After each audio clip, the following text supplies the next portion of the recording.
बड़ी बड़ी बातें तो सबको याद होती है, लेकिन बड़ी बातें जब आदत में शामिल हो जाती है तब जिंदगी बड़ी बनती है। ये बात जरूर याद रख लेना।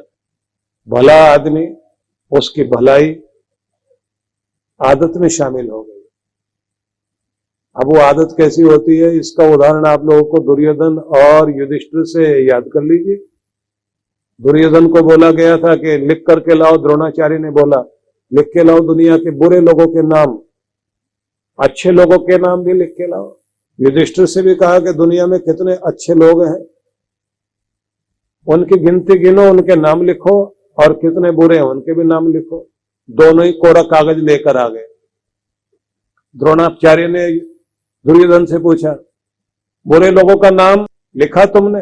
द्रोणाचार्य के सामने दुर्योधन कहता है, लिखने की जरूरत नहीं पड़ी, सारी दुनिया में बुरा ही बुरा दिखाई दिया, हर कोई, हर एक के अंदर मुझे तो कोई अच्छी बात लगी नहीं, और कोई तो अच्छा होगा। बोले एक थोड़े बहुत अच्छे हैं तो हम ही हैं, अपना नाम लिखना ठीक नहीं लगा इसलिए कोरा कागज ले आए। दुर्योधन अपने से बढ़ के दुनिया में सबको बुरा बुरा मानता है, सबसे ज्यादा अच्छा खुद को मानता है। युधिष्ठिर से पूछा, आपका भी कागज कोरा है, नाम नहीं लिखे आपने दुनिया में, क्या आपको कोई बुरा नहीं मिला? बोले जी बुरे तो हम ही हैं, अपना नाम क्या लिखें, खुद को ही लेके आ गए कि आपके पास है। तो ईंधन बन करके जलना चाहते हैं कि अग्नि गुरु है, अपनी ज्योति हम में जागृत करें। पूछा फिर बुरे लोग नहीं दिखाई दिए दुनिया में? बोले हर एक के अंदर कोई ना कोई अच्छा गुण दिखाई दिया मुझे। जैसे आयुर्वेद में कहते हैं ना कि हर जड़ी बूटी, हर पौधा, हर पेड़, हर खरपतवार, हर घास का तिनका, सब कुछ औषध है। आदमी को नॉलेज होनी चाहिए और प्रयोग करनी आनी चाहिए।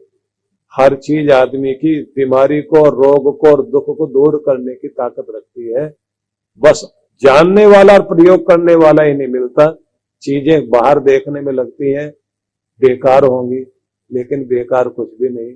उपयोग करने वाले के लिए हर चीज उपयोगी है। तो इन्होंने भी कहा कि महाराज मुझे तो हर एक के अंदर गुण ही नजर आया, बुराई कहीं भी नजर नहीं आई। हर एक में कुछ न कुछ विशेषता है, हर एक से कुछ न कुछ सीखा जा सकता है, हर एक के पास से कुछ न कुछ गुण धारण किया जा सकता है। इसलिए किसका नाम लिखे? बस ये दो दृष्टियां हैं। एक को दुनिया में हर एक के अंदर कमी नजर आती है, और हर एक को, हर आदमी में कोई न कोई विशेषता नजर आती है। किसका ध्यान किस पर है, दृष्टिकोण पर निर्भर करता है। तो जब आप चुनाव कर लेते हैं, आदतों में शामिल हो जाता है। बुराई आदत में शामिल हो गई, आलोचना आदत में शामिल हो गई, निंदा करना आदत में शामिल हो गया, बुरा कहना आदत में शामिल हो गया, तो आप कहीं भी बैठ जाओगे निंदा चुगली जरूर करोगे। और अगर आदत में अच्छाई शामिल हो गई, अब देखिए आंखें दोनों के पास है, दुनिया वही है, देखने वाले दो, और दोनों के दोनों एक गुरु के चेले, दोनों द्रोणाचार्य के शिष्य हैं, और दोनों के पास आंखें हैं, दोनों के सामने वही संसार है। एक को दिखाई देता है कि दुनिया में कहीं भी अच्छाई नहीं है, सारे बुरे। द्रोणाचार्य पूछते हैं कि दुर्योधन, कुछ ये भी समझ में आया कि किसी से कुछ सीखने की जरूरत है? बोले इनको तो सिखाने की जरूरत है, मार मार के, इनसे सीखने की तो कोई बात ही नहीं है। बहुत गंदे लोग हैं दुनिया भर में। युधिष्ठिर से पूछा, दुनिया में कोई ऐसा मिला जिससे सीखने की कोई जरूरत नहीं हो? बोले महाराज हर किसी में कोई ना कोई ऐसी विशेषता होती है जो उससे सीखी जा सकती है।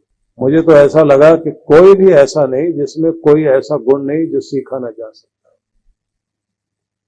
तो जिस दिन आपके जीवन में वो दृष्टि आ जाएगी कि हर एक जगह में आप चुनने योग्य, अपनाने योग्य गुण ढूंढने लग जाओ,